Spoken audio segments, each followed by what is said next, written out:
Many of us believe that aid to Africa is crucial to lift people out of poverty, but not Dambisa Moyo. In a controversial new book, she argues that foreign aid has been a disaster for Africa and must stop. Moyo was born and raised in Zambia, but educated at Oxford and Harvard. She's worked for both the World Bank and Goldman Sachs. Her book is called Dead Aid.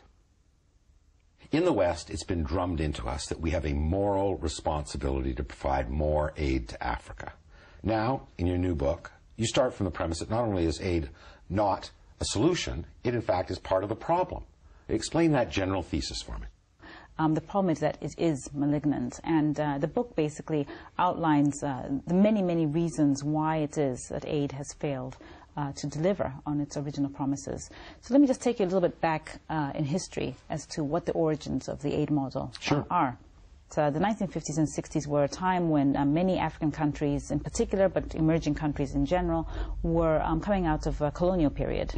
And at this time there was literature in the economics space by people such as Chenery and Strout in the 1966 paper, where they basically identified a very simple equation that savings would lead to investment and investment would lead to growth. Sure. But the argument at that time was that in poor countries there was no savings because these were newly formed countries that didn't have the requisite savings that could lead to investment and therefore lead to growth.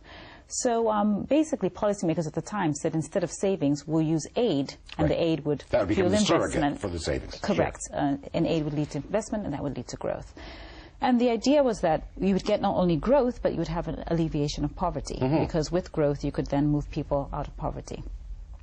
But if you look back over the past 60 years, where Africa's received over $1 trillion of aid, the issue then becomes, on those two metrics, growth and poverty, have things improved? And the answer is a resounding no. It's actually, your point is gone backwards since the 70s. Per capita income's down like 70%. That's exactly right. Just explain that to me, because I mean, that seems $1 trillion gone, essentially. Basically, and, yes. And poverty more entrenched now than before. Absolutely. And just to illustrate, in the 1970s, 10% of Africans lived on $1 a day. Now over 70% of Africans are living on $1 a day. So things have got fundamentally worse. And if you look at growth, again, Africa, to quote Paul Collier, who's my PhD supervisor, Africa is actually shearing off. So things are getting worse. When the rest of the world is moving in one direction, Africa is going in a completely different direction. Basically, you're saying, look, what we should be doing in the Western world is giving African countries notice. 5 years and the aid tap is turned off. How would that work? Well, first of all, with respect to the 5 years, it was an example in the book, and I think it's really important not to focus on that number of 5 years. I mean, obviously, we can't have a blanket prescription for all countries. They're very different levels of economic development. Zambia, my own country, is very different from Ghana, very different from Somalia, which is a failed state.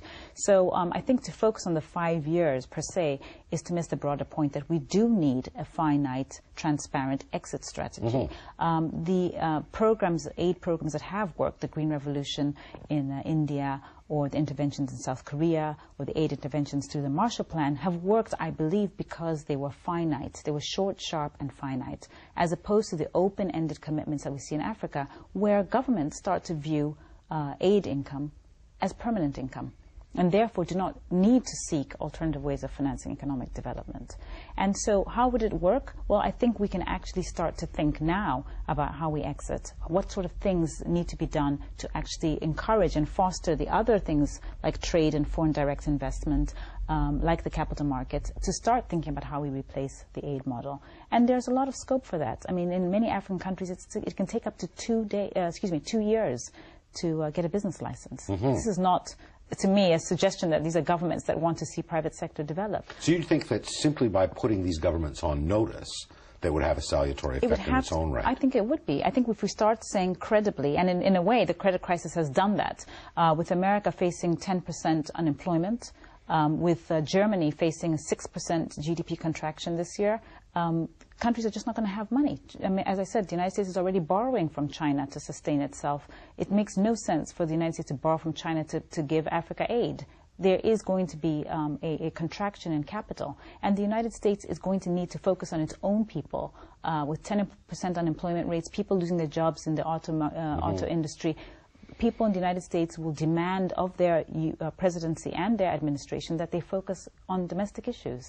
When we talk about aid, what kind of aid we're talking Absolutely. about? This is not me giving $50 to UNICEF. You're talking mostly of agency to agency or government to government. That's exactly right, and that's a very important. It's an important point, because essentially there are three types of aid. The first type of aid is humanitarian aid, and I believe that's the sort of aid that would go towards a tsunami or an earthquake or a flood. And I believe that there is a moral imperative as human beings and being part of a global community that we do act when those type of emergencies occur.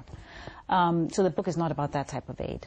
The second type of aid is what you've just alluded to. It's the relatively small amounts of money that wealthy people might send to support a charity or an NGO to support a girl going to school in Africa. And I think it's important for us, I myself, by the way, sit on a number of boards that do this type of charitable intervention, but let's understand what that type of intervention can and cannot do. It can send a girl to school, for example, but it will never make these economies grow at the requisite levels of growth so we can meaningfully put a dent in poverty. And so it may be a good idea in the short term, but it's not going to help in the long term. And I very much view those type of interventions as band-aid solutions. And you're right, the third type of aid is really the big billion-dollar government-to-government packages. But I think the fundamental point, going back to your original question about why it is that we're in this situation, what the links are exactly, why it is that so much money has not been able to generate growth, it's simply because there are, of course, a whole list of reasons. But if you think about the worst-case scenario, that the money is actually being used for corrupt purposes, which even today is still contributing to graft and rent-seeking. My own former president, where I'm from Zambia, is embroiled in a scandal right now of stealing lots of money. Also, the former president of Malawi is also, as we speak, in the middle of a court case for stealing money. So this is still something that's very much part of the aid culture. But that's only one side. On the other extreme, the aid system allows African governments to abdicate their responsibilities of providing public goods. And it distorts local economies. Absolutely. I mean, there's a whole host of things. It kills entrepreneurship. If you think about... No need for a middle class. Absolutely. And in fact, if you think about what I call the reverse Boston Tea Party, we're in a situation in Africa where we get no representation without taxation. So African governments are not representing the wants of the African people because they're not taxing us. They don't need to act on our behalf because somebody else is paying. And I feel no obligation really to hold you accountable because you don't have my money. Correct. You call this rent money. Yes. It's in economics literature. These relatively easy payments or easy cash are called rents, and so rent seeking is simply another way of talking about graft or corruption. Now you have a very interesting background. You made reference already. You were born in Zambia. Yes. Went on to humble educational institutions like Harvard and Oxford. Getting a PhD. Then went to work for the World Bank and then Goldman Sachs. That's right. When did you come to this conclusion? What was it that made you come saying, this isn't the solution, this is the problem. Aid is a real problem here.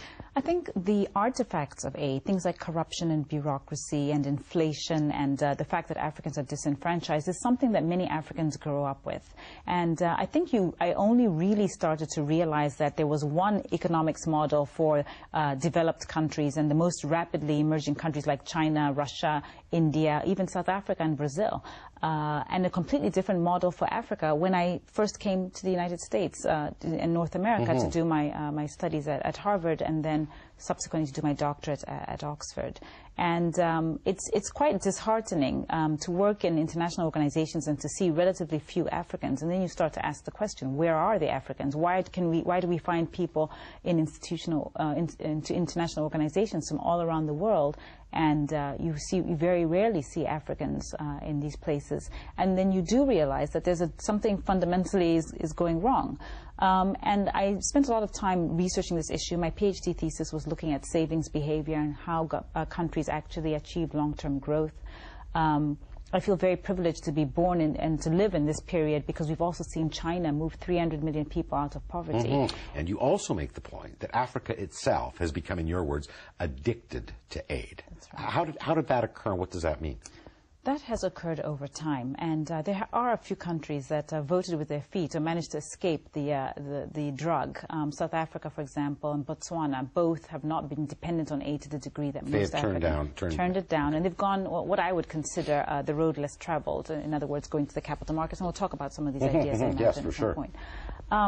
unfortunately, it's really the addiction has grown over time to the point now that a number of African countries, for example, Rwanda, over 70% of the government's budget is aid dependent. It's aid sourced.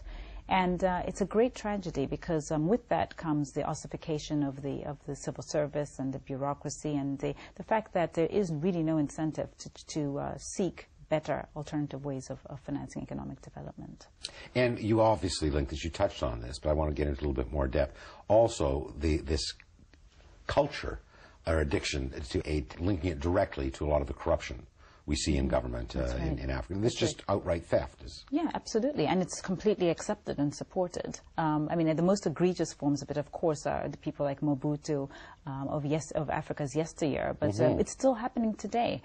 Governments across the continent, not all of them, but a great number of them are very happy to take money. And of course, it also, I think people don't understand this, there are clear linkages to the fact that we have a lot of civil unrest in Africa because the real source of cash on the continent is being in charge of the state. If you capture the state, you then have access to capital. So in other words, it's no surprise that Africa for the past 6 months has had 4 coups, Guinea, Guinea-Bissau, Mauritania, and Madagascar, or the fact that in the 1990s Africa had more civil unrest than the rest of the world put together. A lot of the conscious raising around aid to Africa and our humanitarian and moral obligations to the continent has come from rock stars, Bob Geldof and Bono. And you've given them a good call in this book. In fact, you've been called the anti-Bono. Yes, What's the matter with what they're doing? Well, I think at least 3 things. First of all, I think they're fundamentally wrong to be calling for more aid to Africa.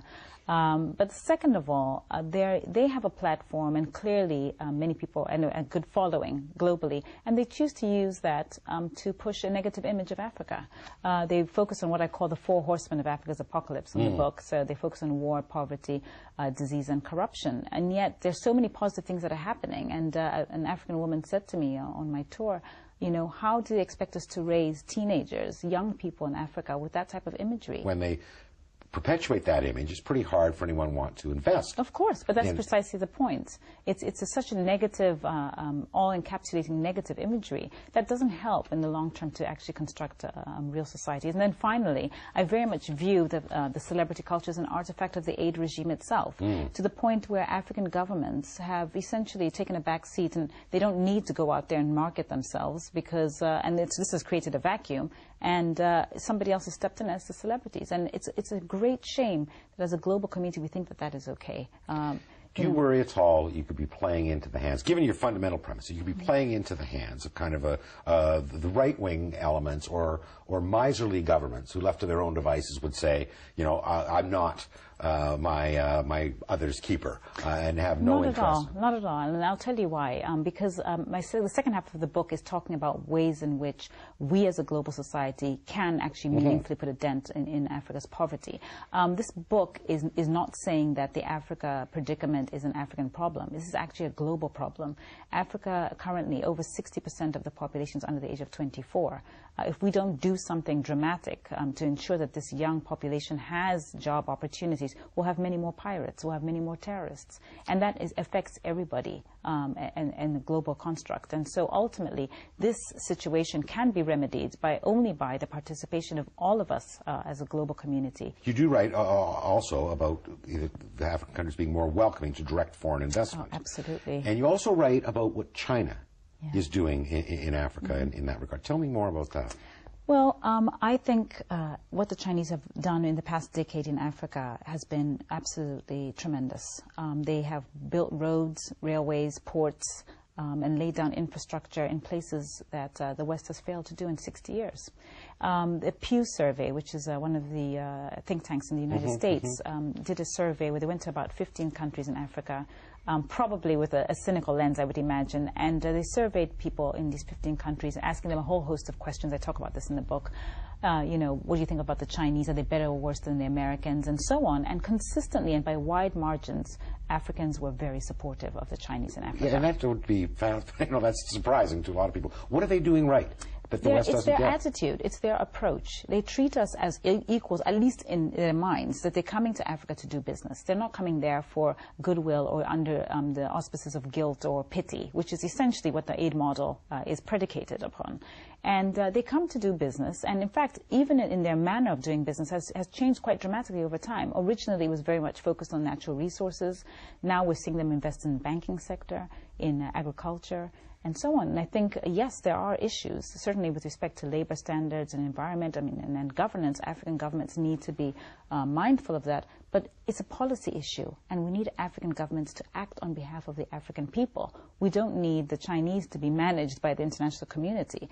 We are adults, and what's the worst-case scenario? We make mistakes as Africans, but we hold our governments accountable. I was going to ask about that because of China's record in both environmental and humanitarian issues. I mean, we saw what happened in Sudan as an example, where China used its international leverage basically to stop United Nations intervention. I mean, should we be concerned about what China is doing in Africa? Well, I think we should, as a global community, be concerned about China in general. The American government is borrowing from China. For some reason, we all get all wound up about it when we talk about Africa, but we seem to think it's okay for the Chinese government to buy trillions of dollars. Absolutely, to lend money to the United States government, but also to buy private companies in the United Kingdom and around the Western world. So I believe that there are other tools, maybe through the Security Council and other ways that perhaps we can bring China more on board with respect to governance issues. But I think to tell African governments or to encourage China not to go into Africa to invest, I think is incredibly selfish and intellectually dishonest. You're not naive about this, though. I mean, you say that, you know,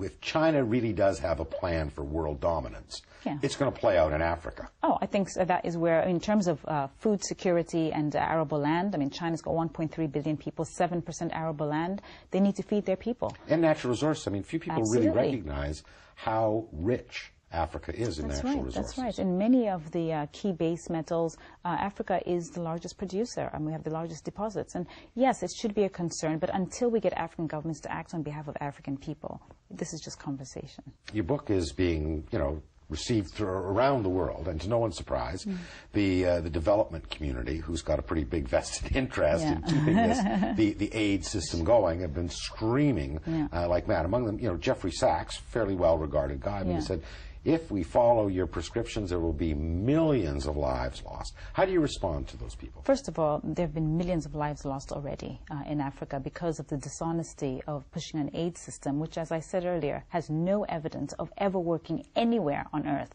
in terms of reducing poverty in a meaningful way and creating long-term sustainable growth. I take particular issue with Professor Sachs because he taught me for a year, during which he very much was a proponent and a supporter of the combination of economic, sort of funding of economic development that I just talked about, trade and foreign direct investment, particularly with respect to Russia and Poland and Bolivia, very well known. So I think it is intellectually dishonest that now he's partnered with the celebrities to push an agenda, a new idea that he has never expressed as the way forward. And it does leave a bad taste in my mouth that, you know, this is the strategy that he's pushing, which is not, I believe, to be the right one. You tell a very, very interesting kind of micro story to illustrate how aid can be a job killer rather than be unintended consequences. This is the story of the mosquito net maker in Africa. Relate that to our viewers. Sure. So it's very simple. I've been in a number of international conferences where usually a vociferous Hollywood star stands up and screams, oh, we've got to give mosquito nets to Africans. For malaria, of course. For malaria, yes, which of course is a very serious problem across the continent. And people, you know, will dump mosquito nets that are made internationally into the African continent. But nobody ever stops to think that there are mosquito net producers on the African continent already, and very often by dumping free mosquito nets, you're putting them out of business. And more fundamentally, the question then becomes, why not use the money that you're using to buy the mosquito nets internationally? Why not invest that money so you can encourage the production of mosquito nets in Africa, and thereby creating jobs? Yeah, you make the additional point that once the mosquito net manufacturer goes bankrupt, there's no one around to fix the nets when they get holes in them, as they invariably do. Exactly. On the why not, the other part of the stew that you're concocting here is trade liberalization. Again, especially for the Western world, to end their own farm subsidies. This has been a tough issue, you know, in all going back to GATT. I mean, how would this work? I try to be pragmatic about these things, and I think it's completely unrealistic for Africans and African governments to expect the markets to be open to them, Western markets, that is. And my prescription in the book is that African governments should stop wasting resources, so time and money, attending WTO meetings just for another round of chat, because fundamentally it is not in the interest of the American government or Western governments as a whole, European governments through the CAP, the Common Agriculture Policy, to get rid of the subsidies. It's in their interest. They need protectionism for their own people. And so my view is African governments should basically start to build alliances with those countries that need African produce. China, again, is a very good example of this, with, as I said, 1.3 billion people and 7% arable land. More trade within Africa, too, I would think. Absolutely. Where, by the way, it's still facing, countries sitting next to each other still have very high tariff barriers. In some cases up to 35%. This is not a formula for creating jobs and for encouraging trade. Now, the one part of the equation that people have pointed to that looks, at least on the surface, to be making some real significant progress is all the antiviral work in terms of AIDS. I mean, AIDS is actually going down in Africa. Does that offer us a glimmer of, or a model, an illustration of AIDS can be used properly? I believe, and I do sit on a charity that provides antiretrovirals in Africa, but I believe that the responsibility of education and health care, particularly in countries like my own where 1 in 3 people have HIV/AIDS, that responsibility is firmly on the shoulders of the African governments. It is not sustainable or desirable for us as a society to sit back in Africa and wait for donors and international community to provide us with healthcare and education, security and infrastructure. That is not sustainable, nor is it realistic. So yes, those type of interventions work and they're helpful. They're in the sense that they are a Band-Aid solution, but we've got a fundamental series of questions we should be asking.